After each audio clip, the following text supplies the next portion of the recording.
Podcast Juara. Jabar Pro bersuara.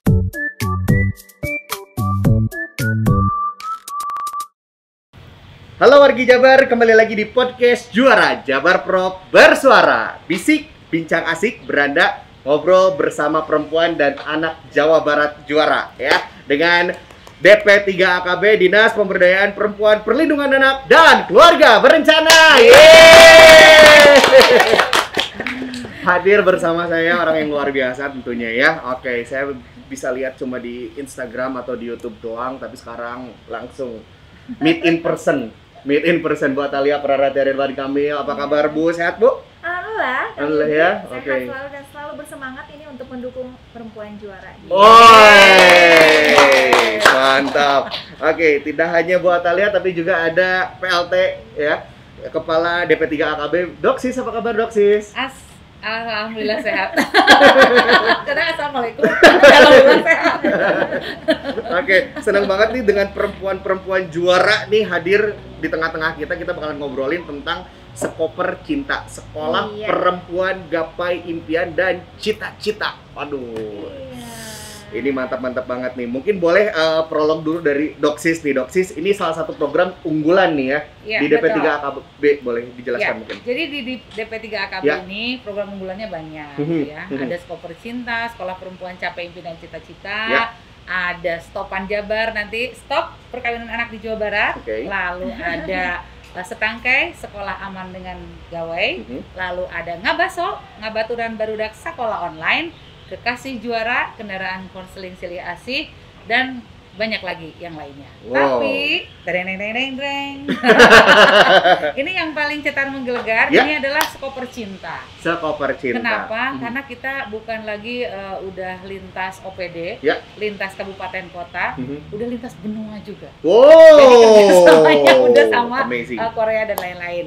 Dan hari ini kita bersama dengan Ibu Ketua Umum Sekoper Cinta, Ibu Atalia Praratia, yang akan bedah kupas tuntas tas mengenai Sekoper Cinta. Oke, sip. Ini langsung sama ketuanya langsung ya. Oke, jadi seneng banget nih. Oke, yang pertama mungkin kita ngobrol-ngobrol, ada mungkin perempuan sama anak-anak di Jawa Barat yang penasaran nih Sekoper Cinta teh apa gitu ya. Nah, apalagi kan kalau misalnya ngelihat prestasinya luar biasa, kemarin baru wisuda juga gitu ya. Nah, Sekoper Cinta teh kapan sih sebenarnya didirikan tuh? Jadi ini sebetulnya sudah lama ya, sekitar 2 tahun lalu atau 3 tahun lalu, sekitar 16, kalau tidak salah ini 16 Desember ya, 16 Desember 2018 lalu. Jadi pada waktu itu Pak Gubernur bersama dengan Ibu Menteri Pemberdayaan Perempuan pada saat itu Ibu Yohana Yambise pada waktu itu yang kemudian kita mewujudkan secara gebiar lah pada waktu itu. Jadi prosesnya cukup panjang untuk mencapai pada hari itu pun luar biasa ini keringat-keringat bercucuran di mana-mana ya. Tapi alhamdulillah itu tahap pertama dilalui. Yang penting ini bisa sukses dulu gitu untuk meluncing dan kita melakukan pembelajaran pertama pada tahun 2019 lalu seperti itu. Oke, dan ini merupakan inovasi. Kalau nggak salah Jawa Barat adalah provinsi pertama yang punya program seperti ini. Betul sekali. Jadi program ini kan sebetulnya kita juga terinspirasi dari berbagai wilayah di Indonesia ya. Tidak saja ada sekolah-sekolah di misalkan ya sebutkan saja di Gresik gitu ya, ataupun misalkan di wilayah-wilayah lain, termasuk di Jawa Barat pun kita ada sekolah ibu di Kota Bogor. Kita juga punya sekolah di Sekolah Jumat ya, Sekolah Jumat di Cimahi. Kemudian juga kita punya sekolah-sekolah lainnya, termasuk PK juga ada beberapa yang muncul begitu yang mereka mengajari perempuan-perempuan lainnya gitu ya, bagaimana peningkatan perekonomian. Tetapi selama ini yang hadir itu memang sekolah-sekolah yang ada itu didorong itu oleh komunitas kah, kita LSM perempuan kah, atau mungkin juga perusahaan-perusahaan termasuk perguruan tinggi. Nah, belum ada satupun yang memang didorong secara kuat gitu dari pemerintah provinsi. Jadi ini yang pertama kali sebetulnya di tingkat provinsi ya di seluruh Indonesia Jadi saya kira ini menjadi kekuatan, saya kira begitu. Jadi ini bukti ya, bukti hadirnya pemerintah. Betul. Ya. Oke, wow. Ini kalau ngomongin tentang jumlah lulusan Bu, kemarin kan sudah ada wisuda gitu. Seru ya wisudanya juga kayak sekolah-sekolah yang formal gitu. Oh, tentu saja. Jangan salah, kami tidak bermain-main untuk itu. Seru beneran. Li, kok jadi deg-degan gitu ngelihatnya gitu kan. Nah, ini lulusannya udah berapa sih Bu yang berhasil di program Skoper Cinta ini? Jadi begini, untuk tahap pertama itu 2019 sudah menghasilkan 2.700 lulusan. Itu 2019. 2020 meskipun pada masa pandemi kita juga tetap berhasil meluluskan 2.700 lulusan selanjutnya, jadi ada 5.400. Tapi di luar itu, karena kita tuh ada istilahnya mengetuk tularkan pengetahuan. Jadi perempuan-perempuan yang sudah dididik, begitu ya, mereka diberikan kemampuan juga dan diharuskan mereka untuk mencari teman-temannya yang mereka harus juga belajar terkait dengan belajar di Skoper Cinta. Jadi kalau mungkin istilah kerennya mah MLM lah. Oke. Jadi kalau saya pintar, saya harus ngajak orang lain pintar, nggak boleh sendirian pintarnya gitu kan. Nah jadi itu yang kami lakukan. Jadi sesungguhnya kalau dihitung itu lebih banyak dari situ. Tapi kalau yang sudah diwisuda, yang sudah jelas gitu ya, dimana bahkan kita kan by data ya. Jadi kita tahu desa mana, kemudian juga mereka itu latar belakangnya seperti apa dan lain sebagainya, gitu kan, kita pantau terus sampai dengan hari ini. Oke, mungkin yang tercatat 5.000 lebih, tapi sebetulnya masih banyak ya. Masih banyak karena sekali. Tadi kalau saya dengar dari Ibu itu kan kayak virus ya Bu, infected gitu satu ke satu gitu ya. Itu penting sekali. Kayak virus gitu kan, infected gitu. Menularkan gitu kan. Menularkan. Oke, tadi kan Ibu bilang tentang kemampuan, diberikan kemampuan. Nah, kalau boleh tahu kemampuannya apa saja sih yang diajarkan di Skoper Cinta? Jadi sebenarnya gini, saya cerita dulu ya, bahwa pembelajaran Skoper Cinta itu kami memiliki 3 level tahapan. Yang pertama adalah tahap dasar, yang kedua adalah tahap tematik, yang ketiga adalah tahap terampil. Nah, 3 ini itu memiliki fokus tersendiri yang berbeda begitu ya. Jadi kalau untuk tahap dasar tentunya pengetahuan dasar perempuan dulu digali. Bagaimana dia tahu terkait dengan kodratnya, bagaimana dia tahu terkait dengan potensi dirinya, menggali apa sih yang bisa dia lakukan di sekeliling dia pun dia mungkin belum begitu paham. Jadi dia dibuka dulu pengetahuan terkait dengan dirinya sendiri.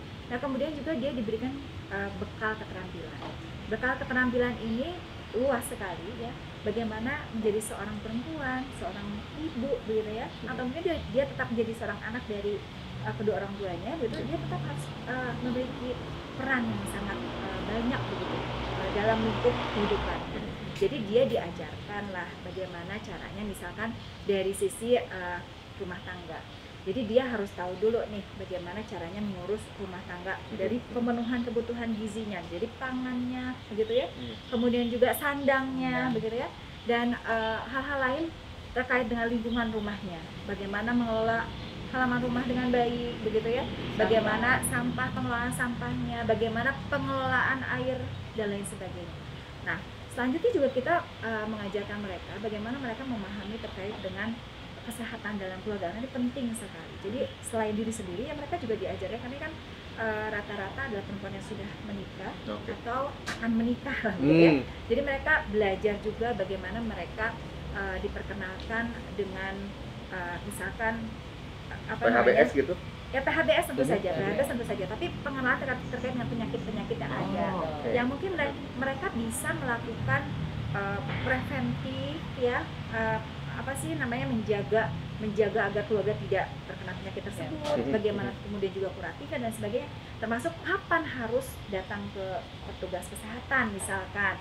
Nah ini juga kita kerjasama nih dengan BPJS dan sebagainya ya, kita juga bekerjasama dengan IDI dan lain-lain begitu ya, supaya pemahaman itu betul-betul bisa ditangkap oleh perempuan yang latar belakangnya berbeda ini gitu ya.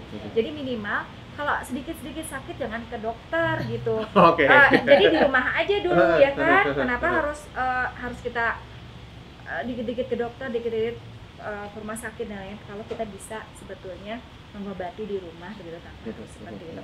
Dan masih banyak lagi, termasuk ini Jawa Barat nih saat ini kan luar biasa ya, kasus terkait dengan kebencanaan di Jawa Barat tahun 2019 lalu kan sampai 2.700 kasus kejadian, yang itu bisa besar ataupun kecil.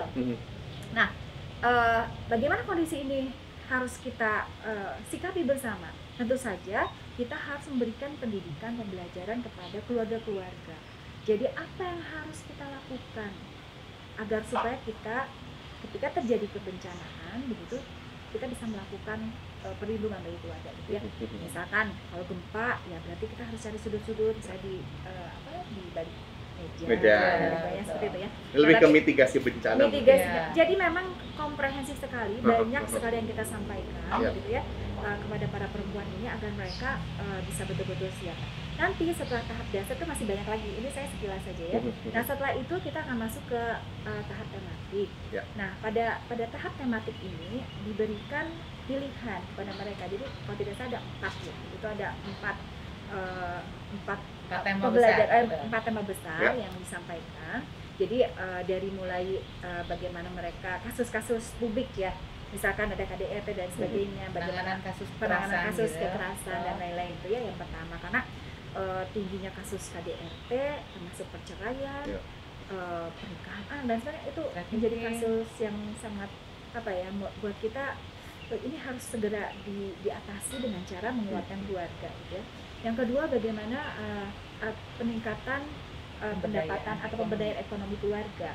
Jadi mereka diberikan pemahaman dulu nih sebetulnya apa yang bisa mereka gali dari potensi di sekeliling mereka gitu ya. Misalkan saya ini kan pinter masak, kenapa saya nggak masak aja? Atau saya senang bercocok tanam, ada aham-aham, pepes. Nah kemudian misalkan dia suka bercocok tanam, sekarang ternyata sedang hits itu tanaman hias kan ya kakak, mahal sekali. Jadi mahal sekali itu. Mahal sekali. Sendal bolong. Aku rada ragu-ragu mengucapkan itu. Nah terus dan masih banyak lagi ya. Jadi sebetulnya itu bagaimana mereka bisa menangkap potensi yang ada di lingkungan perempuan itu. Supaya jadi pemberdayaan ekonomi keluarga. Betul. Nah, sambil diajarin keuangan. Nah, jadi mereka diberikan dulu pembekalan, ya pengetahuan terkait dengan apa potensi yang ada. Setelah itu baru mereka diberikan minimal pelatihan-pelatihan terkait dengan bagaimana misalnya manajemen keuangan. Kalau yang manajemen keuangan dasar itu di modul dasar. Jadi minimal ibu-ibu teh tahu lah itu ulah dicoceng-coceng ya misalkan gitu. Kata suami teh ini teh ibu ini teh buat sekolah budak. Nah, ulah di anggo kono sana-sana gitu ya misalkan dipesarkan kuota kanggo drakor gitu. Itu bahaya sekali ya. Jadi nah, kalau terkait di tahap tematik ya. Kalau di tahap tematik itu kita ajarkan bagaimana mereka mengelola keuangan usaha. Jadi mereka punya warung, bisa dagang ini, dagang itu segala macam. Itu mereka harus belajar supaya mereka tahu pos-pos anggaran, pos-pos pengeluaran supaya mereka juga bisa maju terus gitu ya. Jadi jangan sampai setiap kali ketemu Bu udah modalnya habis, aduh kumaha aku ya kakak gitu ya. Nah termasuk kita perkenalkan juga dengan sumber-sumber pendanaan. Jadi misalkan gini, kan mereka bingung nih sekarang, Bu udah saya dapat modal gitu ya, gimana tuh? Nah kita perkenalkan, kita punya banyak platform sebetulnya baik swasta maupun dari pemerintah yang bisa berkolaborasi. Bahkan pemerintah itu punya akses juga yang gratis juga ada. Nah itu kita berikan informasi. Termasuk kita punya, saya informasikan juga di sini, kita punya namanya kredit mesra, kredit masyarakat sejahtera. Jadi ini tanpa bunga, tanpa agunan, cuma ada memang biaya administrasi gitu ya. Tapi ini harus berkelompok, nggak bisa sendirian. Jadi misalkan 5 orang gitu ya, mereka berkelompok, mereka punya usaha apa, tanggung renteng itu. Nah jadi mereka pada saat nanti membayarkan itu saling mengingatkan. Nah seperti ya, itu namanya kredit mesra. Itu bisa kita kerjasama dengan Bank BJB begitu ya, seperti itu. Nah, dan bagusnya itu kredit mesra tuh dia didampingi terus sama. Ada pendampingan gitu. Ada pendampingan juga. Jadi pelatihan dan pendampingan terus jadi tidak dilepas seperti itu ya.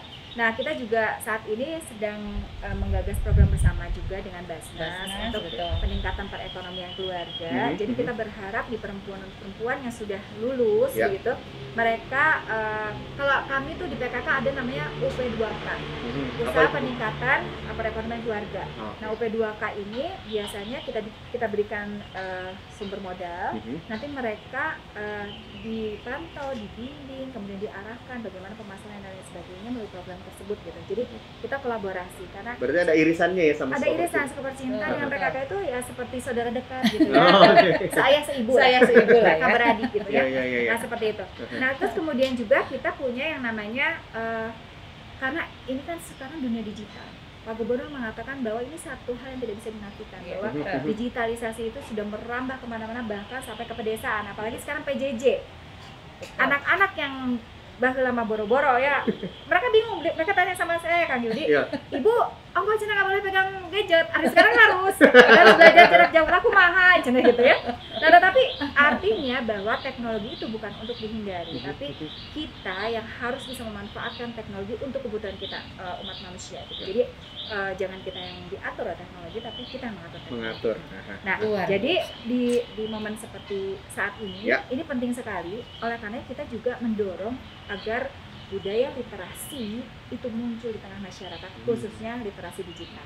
Jadi mereka ini diberikan pengenalan dulu nih. Kenapa internet itu juga adalah salah satu yang bisa dijadikan sebagai sumber informasi misalkan gitu. Kemudian juga bagaimana sih caranya untuk mendapatkan informasi yang terpercaya misalkan gitu ya. Biar nggak hoax gitu ya. Nah, anti hoax ya. Termasuk bagaimana menggunakan sosmed secara bijak.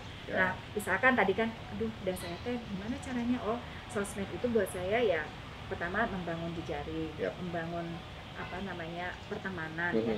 Karena kemudian saya juga punya rencana A, B, C, termasuk bagaimana dia misalkan memasarkan produknya.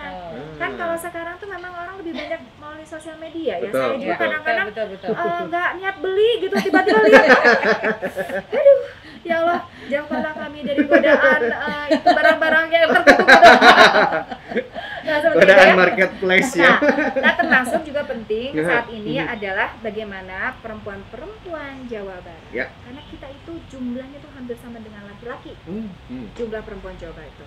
Jadi harus jadi potensi yang bagus bagi pembangunan Jawa Barat. Jadi kaitannya dengan keterwakilan perempuan di ruang publik dan politik pun perlu untuk diberikan pembekalan pengetahuan kepada mereka. Ada musrembang kah nanti, ataukah mereka akan jadi perempuan-perempuan yang aktif di dalam kehidupan bermasyarakat? Karena mereka harus diberikan pembekalan seperti itu, karena kalau Kang Yudi misalkan berpikiran di perkotaan, mungkin di perkotaan tidak pernah ada permasalahan itu. Perempuan di sini speak up, mereka mau bicara, mereka mungkin kalau nggak setuju bilang mohon maaf saya tidak setuju gitu. Atau misalkan gitu hal-hal yang selama ini dianggap tabu sekalipun mereka berani bicara. Nah kalau di pedesaan tidak seperti itu. Jadi beda culture ya Bu ya. Banyak wilayah-wilayah yang perempuan teh bungkam saja. Saya ada teorinya tapi tidak perlu sebutkan di sini. Jadi nambah 3 SKS. Nah, 3 SKS. Nanti kan jadi berat bayarnya. Nanti ya. Nah, itu jadi perempuan itu seperti dibungkam begitu. Jadi mereka merasa bahwa tradisi menghukum mereka sehingga mereka tidak bisa untuk menyampaikan protes aja misalkan gitu, bahwa misalkan perempuan nggak usah belajar cukup sampai SMP misalkan begitu ya, manut aja, atau karena situasi lingkungan ya, usia misalkan belum sampai boro-boro 21-25 ala BKKBN ya, boro-boro gitu, 16 tahun sudah disuruh nikah, dan kalau tidak nikah 16 tahun itu dianggapnya adalah sebagai perempuan yang tidak laku gitu ya. Nah ini yang saya bilang, ini dua-duanya juga mau kata kita mah masih ololeho gitu ya, bah lama ingat tahu apa gitu ya, mau segera tapi inilah yang terjadi. Nah memang penting, jadi kita mendorong dari berbagai upaya ya yang kita bisa lakukan agar supaya betul-betul minimal pengetahuan perempuan itu terbuka, mereka berwawasan dan mereka diberikan kesempatan untuk memilih jalan hidup mereka. Seperti itu ya. Nah ini jadi dari semua yang saya sampaikan, saya berharap ini juga betul-betul bisa tadi ya bisa meminimalisir gitu terkait dengan potensi-potensi hal yang saat ini menjadi kendala gitu, di wilayah Jawa Barat khususnya bagi perempuan. Oke, jadi kalau misalnya ditarik kesimpulan tadi, beberapa keterampilan dan pengetahuan diberikan kepada perempuan Jawa Barat dengan 3 tahapan tadi ya Bu ya. Kalau boleh mungkin ini kayak kuliah nyata kali ya, kalau ininya MKDU, mata kuliah umum gitu ya. Yang pertama basic. Terus yang betul sekali itu ya. Pertama bersama-bersama gitu ya. Iya. Yang kedua itu penjurusan berarti. Penjurusan, betul sekali. Oke. Nanti kalau yang ketiga itu sudah expert, ya sudah bisa nanti mandiri. Oke, ini kayaknya harus dibikin Universitas Koper Cinta deh. Nah, malah tadi kan dasar tematik. Nah, sekarang kita masuk ke level berikutnya adalah yang terampil. Ya. Nah, ini jadi penasaran, ini siapa sih tim yang bikin kurikulumnya ini gitu?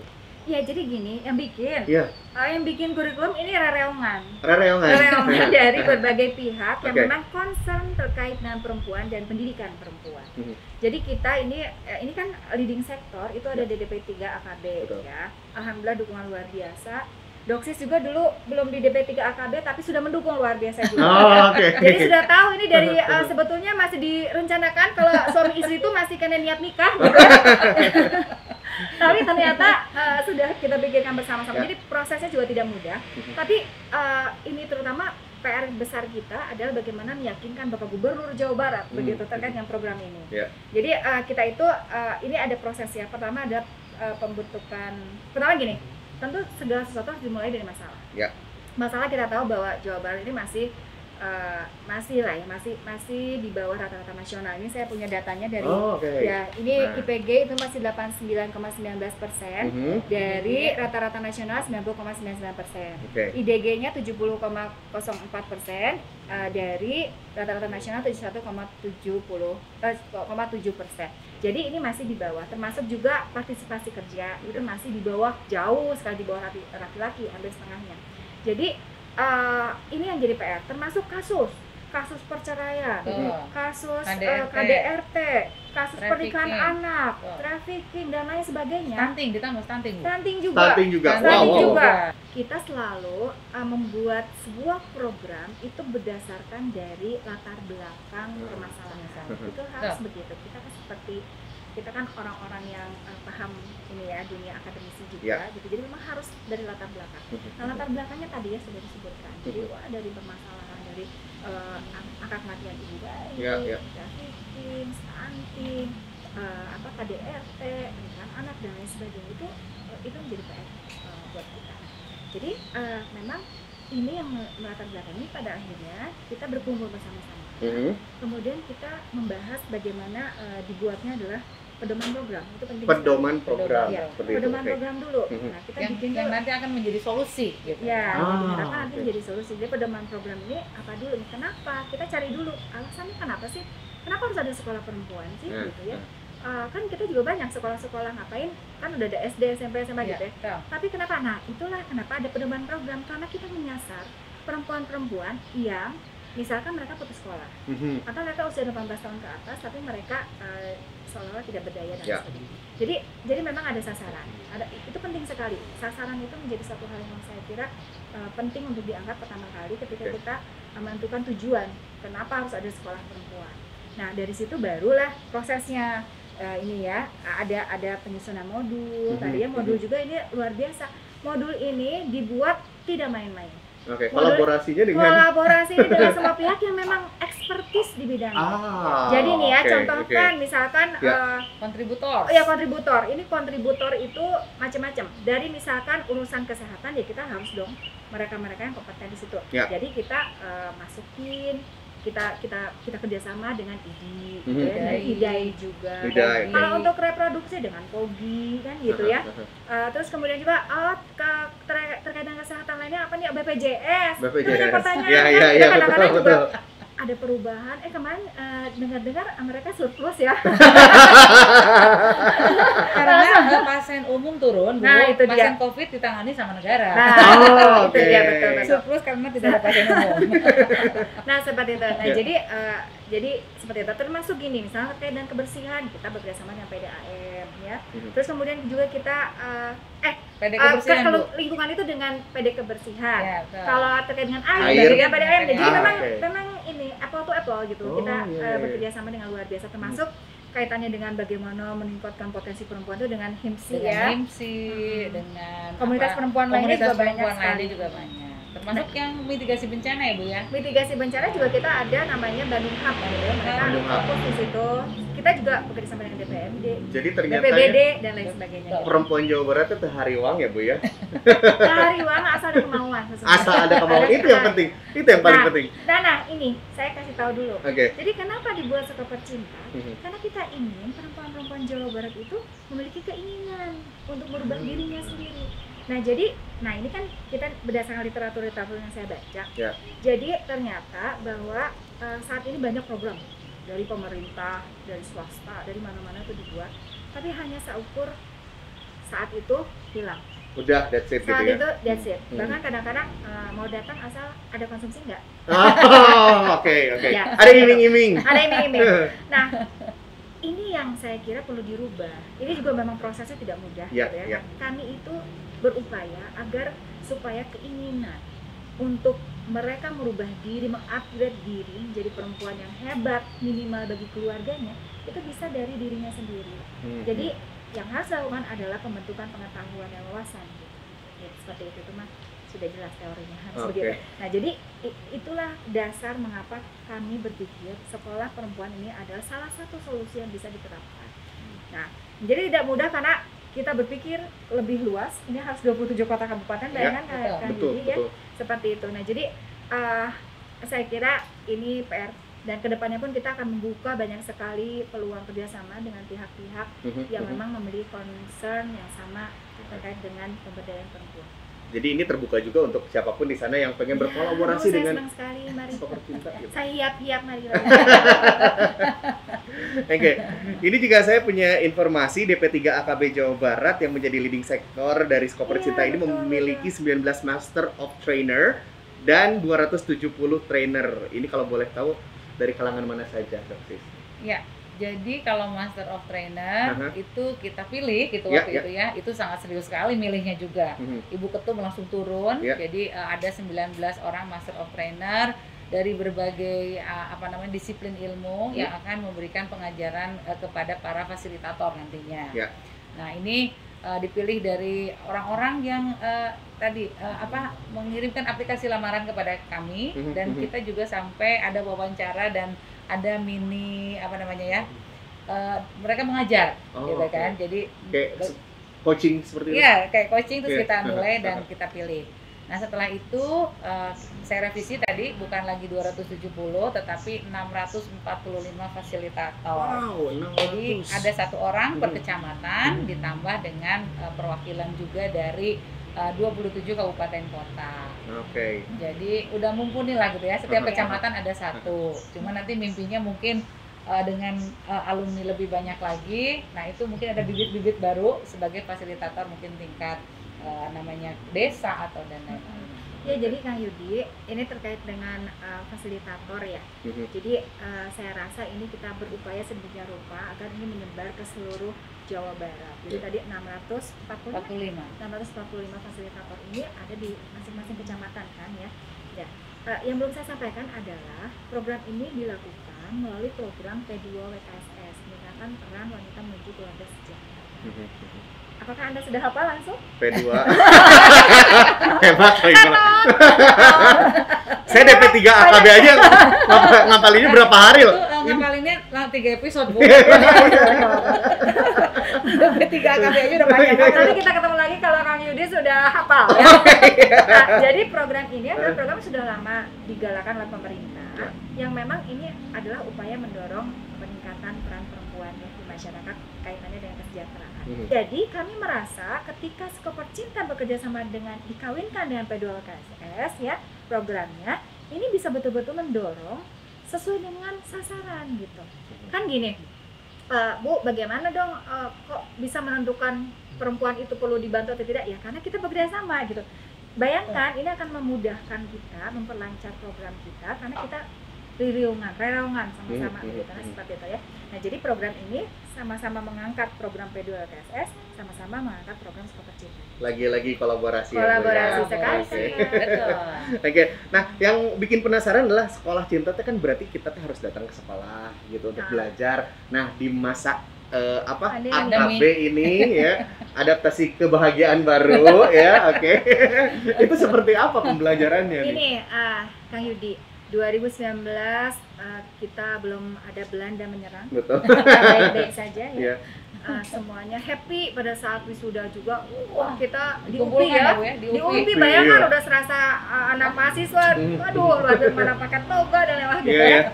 Bangganya luar biasa. Nah, 2020 saat pandemi menyerang, ini tidak memungkinkan. Kita pun harus sangat aktif urusan protokol kesehatan, sehingga kami berupaya untuk mencari jalan. Kita berpikir keras, kemudian kita mendapatkan wangsit tring. Oh, berarti harus digital. Digital bagaimana caranya? Kan nggak semua orang itu punya Gadget ya. segala macam. Tring lagi. Oh, ternyata kita harus masuk ke pertelevisian. Jadi kita kerjasama dengan TVRI Jawa Barat. Oke. Wow. Kenapa? Karena ibu-ibu mana nggak punya gadget nggak apa-apa, tapi sinetron harus jalan terus. Kan? Oke, iya. Jadi dan ternyata TVRI ini dia menjangkau sangat luas sekali ke pelosok-pelosok. Makanya kami berpikir ini adalah salah satu solusi yang bisa kita lakukan di masa pandemi seperti ini, dan 2020 sudah diuji cobakan.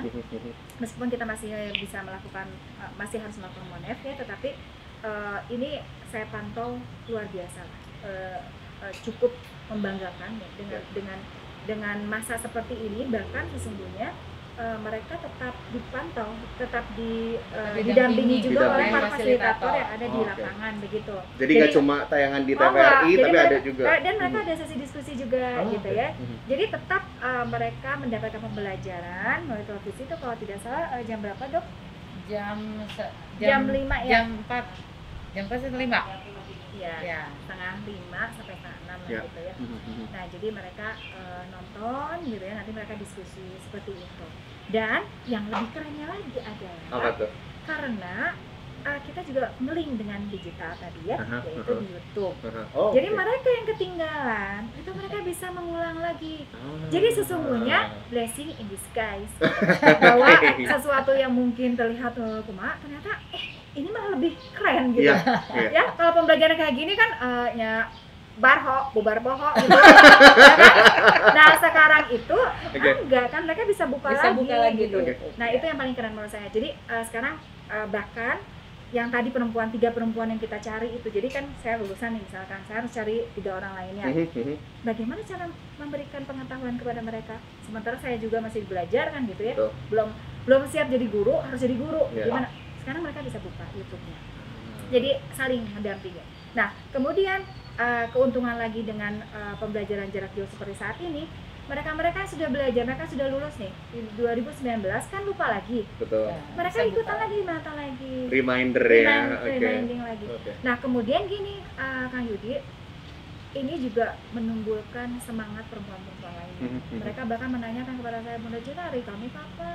Bunda Jutari, saya bilang kayaknya ini kita masih dalam kerjasama dulu dengan P2WKSS ya, karena dari sisi sumber daya manusianya pun harus sebanyak apa lagi. Nah, jadi saya sampaikan juga, saya juga kepada Dr. Siska sedang menggodok ya bagaimana caranya supaya kita ada aplikasi bersama. Dan mereka semua perempuan sebetulnya kalau mereka mau untuk belajar meskipun bukan di wilayah atau lokus P2WKSS, mereka bisa ikutan.